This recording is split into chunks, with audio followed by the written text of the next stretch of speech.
Asik. Saudara, saya tuh mikirin entrance tuh banyak saudara. Mulai dari muter, mulai dari ini sampai sosok baca, padahal nggak baca saudara. Shalom, apa kabar semuanya saudara? Selamat datang dalam segmen Kerinduanku, sebuah renungan singkat untuk membantu saudara memulai hari. Dan saudara bisa sambil di jalan, di mobil, atau sambil makan, apapun itu. Yang terpenting fokus sama firman Tuhan. Kalau lagi nyetir, kalau bisa sih bukan saudara yang nyetir ya. Karena kan nggak lucu lagi dengar firman amin, amin nyembah. Pas amin, amin ketemu Bapak di surga ya kan saudara. Jadi drive safe, nyetirlah dengan safe, dengan aman. Sebelum kita masuk dalam kebenaran firman Tuhan, mari sama-sama kita mau bersatu dalam doa.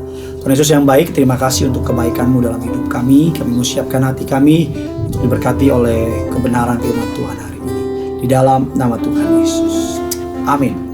Setelah kita membahas mengenai waktu, kita masuk pada bagian yang kedua, apa saja yang dipercayakan Tuhan kepada kita. Waktu, dan yang kedua adalah hubungan atau relationship. Tuhan sendiri mengatakan dalam firman-Nya, tidak baik bahwa manusia itu seorang diri saja.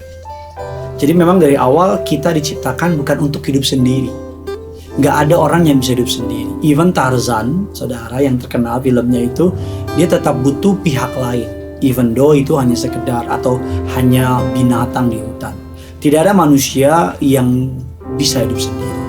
Karena dari awal penciptaan Tuhan mempersiapkan Hawa untuk menolong Adam. Tapi Pak, ada kok Pak itu Pak, orang yang terdampar atau apa, dia pasti butuh binatang yang lain atau butuh pihak lain untuk bisa menjalani kelangsungan hidupnya. Hubungan yang kita bina dapat membuka pintu atau menutup pintu kesempatan. Kita berjalan dari satu tingkat kehidupan kepada tingkat kehidupan yang lain melalui hubungan yang kita bina. Saudara pernah ketemu orang yang sebenarnya nggak pintar-pintar amat, tapi bergaulnya jago banget. Sehingga dia menempati posisi-posisi yang mungkin lebih tinggi dari orang-orang pada umumnya, atau dari orang-orang seangkatannya dia. Dan kita mulai iri hati, kita bilang, oh dia kan deket, gara-gara dia kan maju kan karena deket sama bos, dia kan maju karena dia punya ini. Ya memang dalam satu sisi benar, tapi di sisi lain kita nggak bisa lupakan bahwa dia membina hubungan yang baik. Ketika kita membina hubungan yang baik dengan orang lain, maka itu dapat membuka pintu kesempatan yang kita nggak tahu. Makanya saya selalu bilang dalam khotbah saya, jadi orang baik aja. Jangan jahat sama orang, jangan rugiin orang. Karena saya percaya kita baik sama orang aja, kadang-kadang orang masih jahat sama kita. Apalagi kita jahat sama orang. Saya ingat berapa tahun yang lalu saya sampai sekarang pun masih diperbantukan oleh gembala untuk menyusun yang namanya buletin. Saya ingat banget karena waktu itu deadline-nya banyak, jadi saya pulang sampai rumah jam 2-an saudara. Saya lupa, saya langsung sampai rumah tidur, keluar dari mobil masuk ke rumah. Kebetulan mobil saya parkir di luar. Yang saya nggak tahu bahwa saya lupa tutup pintu kaca belakang. Dan kebetulan di belakang saya itu ada laptop dan ada sejumlah uang. Kurang lebih uangnya 10 triliun kalau nggak salah saudara ya. Pokoknya ada sejumlah uang saudara. Yang mahal tuh uangnya penting, tapi yang penting itu data di dalamnya. Saudara pasti tahu orang yang kerja. Jadi saya bangun pagi, mama saya bangun, bentet, bangun. Mama saya ke kamar saya, dia naik lift saudara. Karena kebetulan rumah kami 27 lantai saudara. Biar nggak terlalu stres saudara. Jadi mama saya bangunin saya, terus saya keluar. Saudara mau tahu nggak? Nggak mau tahu? Ya udah kita lanjutin saudara ya. Saudara, yang bikin saya kaget ada sapam yang nunggu depan mobil saya. Saudara, jam 7:30 gitu saudara. Terus dia bilang begini, Pak, dari malam saya lihat pintu kaca bapak kebuka. Jadi kebetulan pos nggak terlalu jauh saudara. Saya liatin dari pos, ada orang dekat apa enggak. Nah karena udah mulai pagi, udah banyak orang yang keluar rumah, kerja, jadi nongkrongin saya Pak. Saya ketok belum ada yang jawab. Saya takut barang bapak diambil maling. Saya senang dong saudara. Saya sebagai wujud terima kasih, saya kasih dia sejumlah uang. Kalau saya nggak salah waktu itu 500 miliar saudara ya. Saya kasih dia sejumlah uang untuk bilang terima kasih. Tapi yang menarik bukan soal uangnya. Dia ngomong gini sama saya, Pak, nggak usah dikasih.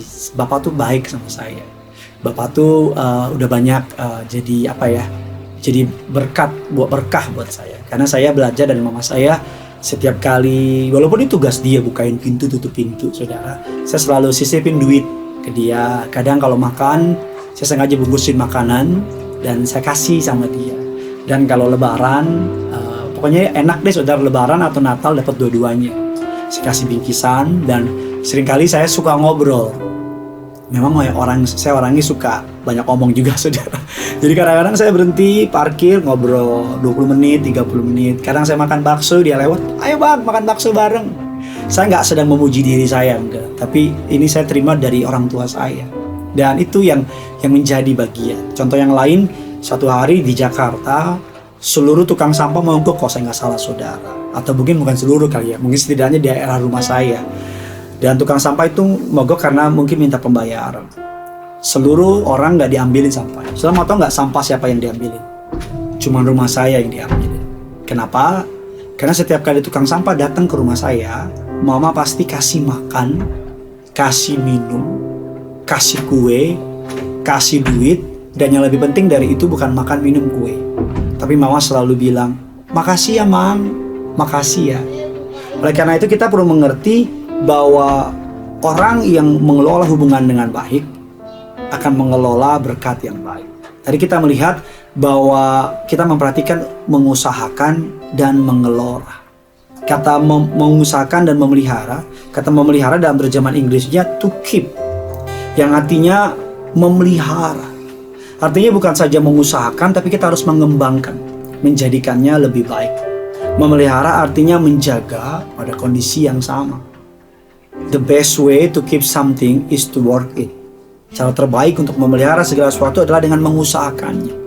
Contohnya menjaga pernikahan kita harus mengusahakan. Untuk memelihara kesehatan, kita harus mengusahakannya. Begitu juga dengan yang namanya hubungan. Itu nggak datang tiba-tiba. Kita perlu mengusahakan. Jangan baik kalau ada maunya. Jangan langsung tiba-tiba ramah kalau memang lagi butuh sama dia. Itu bagi saya hanya cari ketika ada maunya. Tapi baiklah, taburlah yang baik hari ini. Sebagai contoh di kantor, baiklah sama orang.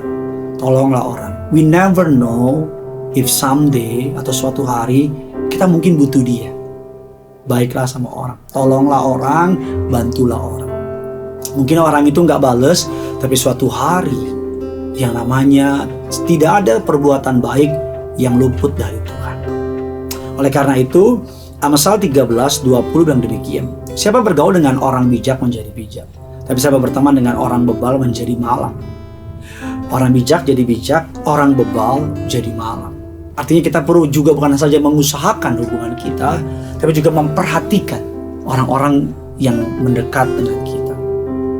1 Korintus 15 ayat 33, janganlah kamu sesat, pergaulan yang buruk merusakkan kebiasaan yang baik. Yesus mengatakan dalam sebuah perumpamaan yang sangat indah, Lukas 6 ayat yang ke-39, dapatkah orang buta menuntun orang buta? Bukankah keduanya akan jatuh ke dalam lubang yang sama? Oleh karena itu, mari kita menjaga our relationship. Saya percaya salib, vertikal, horizontal.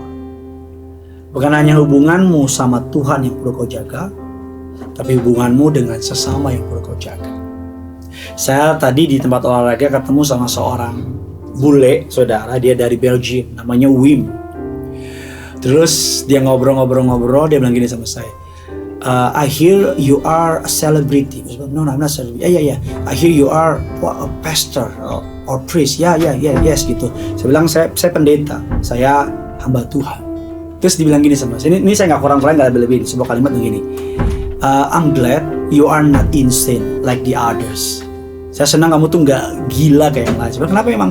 Karena banyak orang kalau udah kenal Tuhan, jadinya norak, jadinya tuh jahat, jadinya semua sesat. Dia cerita dia punya keponakan yang ikut sebuah ibadah dan tiba-tiba langsung jual semuanya, putusin kontak dan tinggalin keluarganya.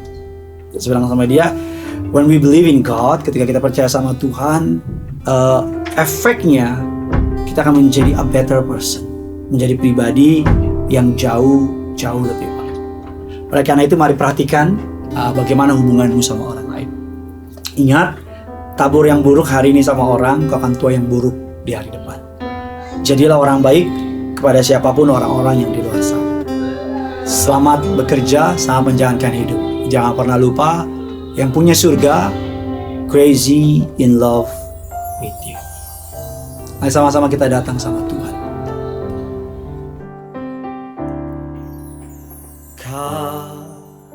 Kasih pasti lemah lembut,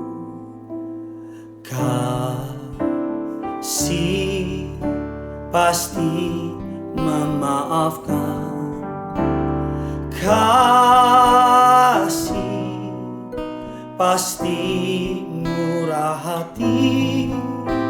Kasih-Mu, kasih-Mu Tuhan. Ajarilah kami ini saling mengasihi. Ajarilah kami ini saling mengampuni. Ajarilah kami ini kasih-Mu ya Tuhan. Kasih-Mu kudus tiada batasnya. Mari sama-sama kita angkat lagu ini. Kasih pasti lemah lembut, kasih pasti lemah lembut, kasih pasti memaafkan, kasih pasti murah hati. Kasih-Mu, kasih-Mu Tuhan. Ajarilah kami ini saling mengasihi.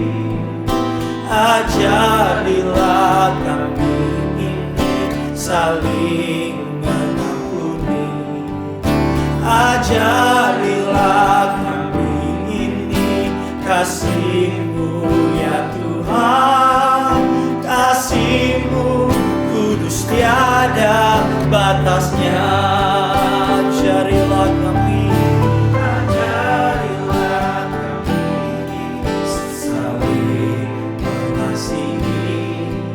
Ajarilah kami ini saling mengampuni. Ajarilah kami ini kasih-Mu ya Tuhan. Kasih-Mu kudus tiada. Mari sambil angkat tanganmu, angkat hatimu. Ajarilah, ajarilah kami ini. Ajarilah kami, ajarilah kami saling mengampuni. Ajarilah kami ini kasih-Mu ya Tuhan. Kasih-Mu kudus tiada batasnya. Ajarilah kami, ajarilah kami ini saling mengasihi. Ajarilah kami ini saling mengampuni. Ajarilah kami ini kasih-Mu ya Tuhan. Kasih-Mu kudus tiada batasnya.